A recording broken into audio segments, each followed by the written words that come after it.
सोमखोर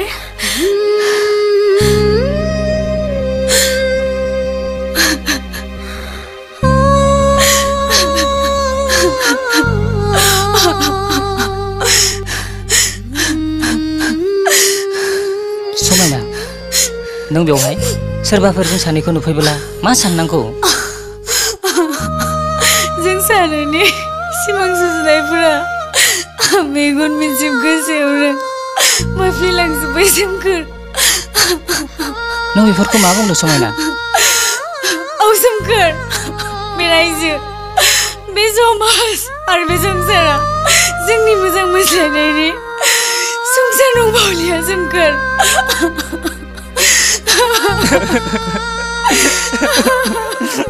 सोमखोर, आंनो नोंखौ आंनि अनजालु महरै सिबिबाय थानो गुबुन रायजोआव जायगा हैदो सोमखोर, जायगा हैदो।